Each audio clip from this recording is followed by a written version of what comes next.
देख रहे हैं सिटी इंडिया न्यूज़ चैनल, हक की आवाज़। अस्सलाम वालेकुम नाज़रीन, सिटी इंडिया न्यूज़ के खुसूसी प्रोग्राम में मैं मोहम्मद तक़ी हुसैन आपका खैर मक़दम करता हूँ। नाज़रीन, हर बच्चे में एक टैलेंट छुपा होता है, ज़रूरत है इसको पहचानने की और इसको परवान चढ़ाने की। जी हाँ नाज़रीन, आज मैं आपको एक ऐसी दुनिया की सैर करवाऊँगा जहाँ टैलेंट है, जुस्तजू है और कुछ कर दिखाने की चाह भी है।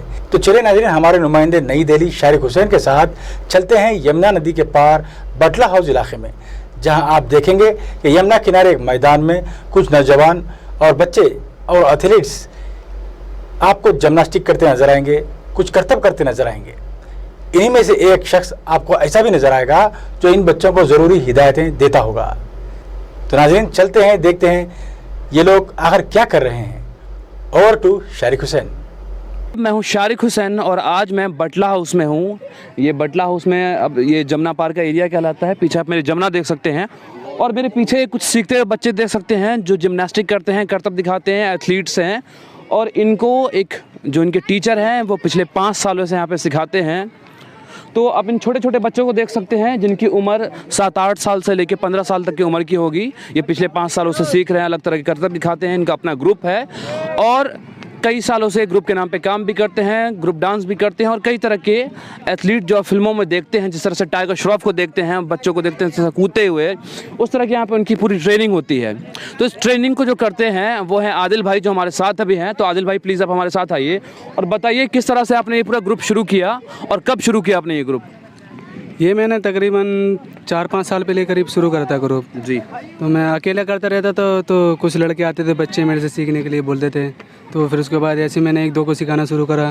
तो ऐसे आपने खुद कहाँ से सीखा और कब, कैसे ये इंटरेस्ट कैसे जागा इसमें? ये हमने टीवी पे देखते थे, हम टाइगर श्रॉफ इन सब की वीडियो देखते थे, तो अंदर से थोड़ा करने को मन करता था। तो हमने फिर अकेले जाके प्रैक्टिस शुरू कर दी।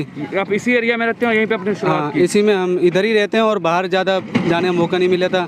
तो हमने वैसे काफ़ी सारी जगह मतलब जाके करते थे हम प्रैक्टिस। वैसे हमारा असल में यही जगह है और अल्लाह के शुक्र से अभी तो काफ़ी सारे बच्चों को हम सिखाते हैं। तो अभी कुल मिला के कितने बच्चे आपके साथ सीखते हैं यहाँ पे? तकरीबन कम से कम होंगे 60-70 तो होंगे। 60-70। उनमें से मैं कुछ लड़कों का भी बुलाता हूँ क्योंकि एक साथ आए थे तो जगह नहीं बन पाती है। आपने बताया कि आप काम भी करते हैं, बच्चों को सिखाते हैं, तो हमारे दर्शकों को बताइए आप किस तरह का काम करते हैं और इस काम के बीच से वक्त निकाल के किस तरह से इनको सिखाते हैं और कितना मुश्किल रहता है आपके लिए सब सिखाना भी और काम के साथ दोनों को एक साथ करना? सर वो तो अब थोड़ी शरीर में आदत बन गई है। वैसे जॉब करने के बाद शाम को मैं किस तरह का काम, क्या जॉब करते हैं? मैं करता हूँ मेडिकल गैस पाइपलाइन में करता हूँ। हॉस्पिटलों में कंप्लेंट आती है तो उसमें ठीक करने जाते हैं। अच्छा, उसी का काम करता हूँ मैं। उसका काम संडे के दिन छुट्टी मिलती है और संडे के दिन मैं बुलाता हूँ। बाकी काम करके जल्दी से जल्दी फिर 4-5 बजे आके इनकी प्रैक्टिस करवाता हूँ मैं यहाँ पे। तो इन बच्चों को, छोटे छोटे बच्चों को प्रैक्टिस करवाते हैं, तो आपके क्या दिमाग में कुछ ख्याल है कि ये बच्चे आगे जाके क्या कुछ कर पाएंगे? क्योंकि आज ऐसा दौर है कि जैसे आप रैप देखते होंगे, रैप को बहुत शोहरत मिल गई है, टीवी पे डांस वीडियोस में देखते होंगे, उन सबको शोहरत मिलती है, डांसिंग गाने वाले को। तो इन बच्चे के फ्यूचर को लेके आप क्या कुछ देख पाते हैं आगे के लिए कि क्या क्या कर रहे हैं आप इन बच्चों को? इन बच्चों को तो मैं समझाता हूँ वैसे कि मैंने बहुत सारे जगहों पे जाकर देखा है कि बच्चे जो होते हैं वो अच्छे, मतलब उनको ज़्यादातर अट्रैक्ट होते हैं उनसे लोग बाग ज़्यादातर। तो मैंने इसी चक्कर में मैंने समझाता हूँ कि आप प्रैक्टिस करो, बाकी मैं आपको कोशिश करूँगा अपनी तरफ से, कहीं मतलब रिक्वेस्ट करूँगा शो के लिए। जामिया हो गया हमारा, यूनिवर्सिटी, इसमें शो होते हैं जी। तो इसीलिए मैं इन्हें ट्रेन कर रहा हूँ कि हमारे बटलाव से तो कोई कामयाब बंदा निकले। तो मतलब आपके फ्यूचर को लेके कि ये लोग फ्यूचर में मतलब अच्छी जगह सेट हो जाएं, ये लोग कुछ काम करें। तो क्या ये लोग पढ़ाई भी करते हैं क्या, ये छोटे बच्चे जो है? ये सब पढ़ाई करते हैं, स्कूल, हाँ सब पढ़ाई करने उस बीच आप इनको संडे को बुलाते हैं और कितने वक्त और किस टाइम सिखाते हैं? वैसे हम इन्हें शाम के वक्त प्रैक्टिस करवाते हैं। यही कुछ मतलब जो जब भी फ्री हो जाते हैं बच्चे तो आ जाते हैं वहाँ टाइम निकाल कर। तो आपकी हर संडे प्रैक्टिस चलती है और पिछले 5 सालों से ये प्रैक्टिस चल रही है? 5 या 6 साल से चल रही है हमारी प्रैक्टिस, कंटिन्यू चल रही है। और बहुत सारे लड़के ऐसे हैं कि मतलब सीखा और वो हमारे मतलब दूर जाके करने लगे वो। अच्छा, कहीं और जाके कर रहे हैं सीख के। हाँ। तो आप पिछले 5-6 साल से कर रहे हैं, इनको सिखा रहे हैं। आप अपने आप को लेके भविष्य में अपने आप को कहाँ देखते हैं? आपको लगता है कि जिस लाइन में आप काम कर रहे हैं उसी लाइन में काम करते रहेंगे या बच्चों को सिखाएंगे आगे, या फिर आप भी इसी फील्ड में आगे जाके कुछ अच्छा काम करेंगे?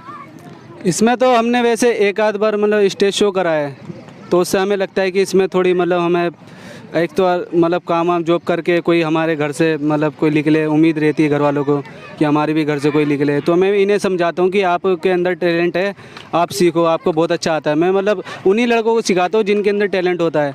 इन जो भी बच्चे ये सब आते हैं, इन्हें आता है, इन्हें थोड़ा बहुत आता है, तो ये मेरे से पूछते हैं कि भाई हमें भी सिखा दो, तो हम इन्हें सिखाते हैं। तो ये बाकी अपना क्या नाम है, स्टेज के लिए इन्हें तैयार करता हूँ मैं।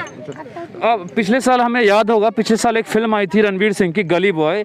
इसमें अंडरग्राउंड रैप को दिखाया गया, किस तरह से गली मोहल्ले के बच्चे अपने इश्यूज़ को लेके, जो सड़कों की प्रॉब्लम है, नेताओं की लूट मार है, उसको लेके वो रैप कर सकते हैं, जिसको अंडरग्राउंड रैप कहा जाता है वो। और वो रैप आज इतना प्रसिद्ध हो गया कि उससे पूरे अंडरग्राउंड रैप को बल मिला। और जो छोटे छोटे अंडरग्राउंड आर्टिस्ट थे वो लोग आज एक जाना पहचाना नाम हो गया, उनको इंडिपेंडेंट सीन बन गया उनका, अपने उनके सोलो गाने रिलीज़ होते हैं और यूट्यूब पे कई मिलियन उनको व्यूज़ मिलते हैं उनको अपनी पहचान की वजह से, जो कि फिल्म गली बॉय ने दिलवाई। तो क्या इस तरह का आपका कोई इरादा है कि जिस तरह से हम लोग काम कर रहे हैं, हो सकता है इस पूरे माहौल पे कोई फिल्म बन जाए और हमारे जो बच्चे हैं वो भी आगे जाके इस तरह का कुछ काम करें, या फिर उनको भी मतलब लोग स्टेज शो करें तो लोग उनको ऑडियंस देखने आए और उनको भी नाम वाम थोड़े पैसे वैसे मिल जाएँ? वैसे हम तो सोचते हैं कि ऐसा कुछ हो, अल्लाह के शुक्र से अभी हम अपनी तरफ से प्रैक्टिस करके रखते हैं।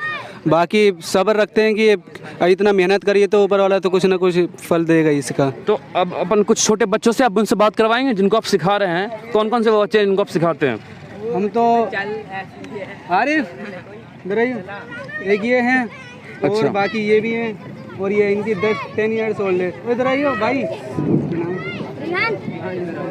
एक ये हैं 10 ईयर्स के। आपका नाम क्या है? रेहान। आगे आइए थोड़ा। तुम कब से सीख रहे हो? बहुत दिनों से। फिर भी 1 साल से। 1 साल से। तुम अपना 6 पैक दिखाना बच्चों को। ये देखिए इसका 6 पैक है ये, और ये बहुत अच्छा करतब भी दिखाता है, जो मैं आपको भी दिखाऊंगा थोड़ी देर में। तुम कौन सी क्लास में पढ़ते हो? 4th में पढ़ते हो। अब 5th में चला। अब 5th में चले जाओगे। तो इनके साथ तुम 1 साल से सीख रहे हो, तो तुमने कैसे सीखना स्टार्ट किया इनके साथ? इन्होंने तुमको बुलाया, तुम चलो सीखने, या तुमने देखा कहीं पे कुछ हो रहा है, मुझे अच्छा लगता है, कैसे तुमने सीखना? पहले है ना कहीं और सीखता था, देखते देखते मेरा मन करता था सीखने का, तो फिर मैं भी सीखा। थोड़ा जोर से बोलो तब वो लोग सुन पाएंगे, वरना सुनेंगे नहीं। जब है ना मैं ना अपने घर के पास रहता था, एक कहाँ पे तुम्हारा घर है? हरी मस्जिद पे। वहाँ पे एक प्लॉट है, सब उसमें करते थे, मेरा भी मन करा करने का, फिर मैंने भी करा। अच्छा, तो इनके साथ 1 साल सीखो। इनके साथ तुम कैसे जुड़े? इन्होंने तुमको बुलाया कि चलो सिखाता हूँ? उस दिन हम यहाँ घूमने आए थे, तो फिर हमने इनको देखा था। तो अब तुम रोज संडे को या फिर जब भी छुट्टी होती है इनके साथ आकर तुम सीखते हो? कौन से स्कूल में पढ़ते हो तुम? वहाँ SGMT प्राइमरी स्कूल में। वहाँ जो लेना में जो है? नहीं, तो? बटला हाउस में। बटला हाउस वाला। अच्छा, तो तुम्हारा क्या बड़े होके क्या बनने का प्लान है? कि तुम क्या डॉक्टर इंजीनियर बनोगे, या इस तरह का टाइगर श्रॉफ जैसे बनोगे? क्या बनोगे तुम आगे बड़े होके? टाइगर श्रॉफ जैसे। टाइगर श्रॉफ जैसे। तो तुमको पता है कि वो लोग तो बहुत बड़े बाप के बेटे थे ना, बहुत अमीर लोग होते हैं, पर तुम जैसे लोग, हमारे जैसे लोग जो गरीब होते हैं, वो कैसे आगे बढ़ोगे? और तुमको लगता है कि उम्मीद है कि तुम आगे बढ़ पाओगे? क्या कर पाओगे? कैसे मेहनत करोगे खूब? हाँ। और क्या करोगे कि तुम आगे उनके जैसा बन पाओ? मैं स्टंट करूँगा। स्टंट करते हो? स्टंट करके दिखाओगे मुझे एक बार? चलो दिखाओ। आइए अब इनका स्टंट देखते हैं, जिनकी हम बात कर रहे थे। आदिल ने इनको सिखाया पिछले कई सालों से, और ये छोटा 10 साल का बच्चा अब आपको स्टंट करके दिखाएगा।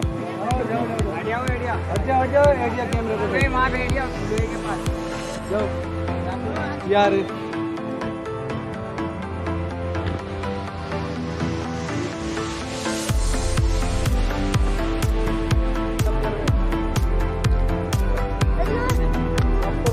और लोग देखो।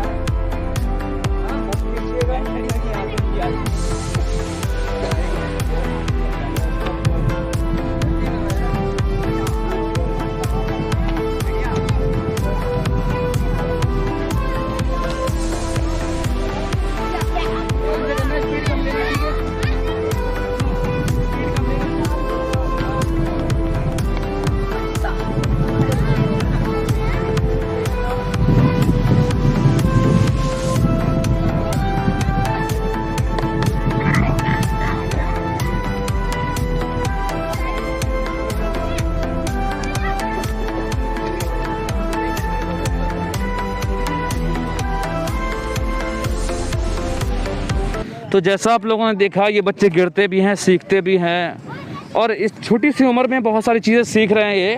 और जिस तरह से हमने बताया कि गली बॉय फिल्म से अंडरग्राउंड रैप सीन को एक शोहरत मिली, उसके बाद वहाँ के आर्टिस्ट को एक अच्छी शोहरत मिली, उसके बाद उनका इंडिपेंडेंट सीन स्टार्ट हो गया और अच्छे पैसे कमा भी रहे हैं। और वो जो पूरा एक जो तबका था वो अपने आप इकोनॉमिकली थोड़ा सा अपहेल्ड हो गया है। तो इस तरह का जो अब जिस एरिया में मैं अभी आया हूँ इसको बटला हाउस कहा जाता है। बटला हाउस के पहलवान चौक और ये ओखला बैराज है उसके बीच का ये एरिया है जहाँ की हालत बहुत सारी झुग्गियाँ हैं। बिहार, यूपी और बंगाल के जो गरीब तबके के लोग हैं, जो माइग्रेंट लेबरर्स हैं, वो यहाँ पे रहते हैं, काम करते हैं, ये उनके बच्चे हैं। तो उन बच्चों में इस तरह का शौक़ और एक काम करने का जज्बा कि आगे जाके पोटेंशियली हमें आगे कुछ करना है और इस पूरे सीन को आगे अपहेल्ड करेंगे और ये शायद कामयाब हो आगे चल के, ये हम भी प्रार्थना करते हैं। और इन सब के उज्जवल भविष्य की हम लोग शुभकामनाएं देते हैं इन्हें कि आगे जाके बढ़िया काम करें और इस पूरे जो कम्युनिटी है और जो पूरा इनका काम करने का तरीका है और जो छोटे छोटे बच्चे हैं वो सब आगे बढ़ें और अच्छा नाम कमाएँ। मैं दिल्ली से सिटी इंडिया न्यूज़ के लिए शारिक हुसैन, कैमरा पे सूरज। तो नाज़रीन, आपने देखा कि नौजवानों में, बच्चों में जो टैलेंट है उसको उभारने की किस तरह कोशिश की जा रही है, किस तरह कोशिश की जा रही है कि इनके टैलेंट को दुनिया के सामने लाया जाए। नाज़रीन, सिटी इंडिया न्यूज़ की तरफ से हम आपसे अपील करते हैं, ख्वाहिश करते हैं कि अगर आप भी अपने दरमियान, अपने आसपास में कहीं ऐसा टैलेंट देखते हैं तो हमें फौरी मुतला करें ताकि हम इस टैलेंट को दुनिया के सामने पेश कर सकें। तो नाज़रीन, मुझे दीजिए इजाज़त। देखते रहिए आपका पसंदीदा चैनल सिटी इंडिया न्यूज़, हक़ की आवाज़। दोस्तों, अगर आपको हमारी न्यूज़ और एंटरटेनमेंट तमाम प्रोग्राम पसंद आते हैं तो फिर लाइक करें, शेयर करें और सब्सक्राइब करें। और हाँ, बेल आइकॉन दबाना ना भूलें ताकि आप हमारी हर न्यूज़ और हर एंटरटेनमेंट प्रोग्राम से अपडेट रहें। देखते रहिए सिटी इंडिया न्यूज़, हक़ की आवाज़।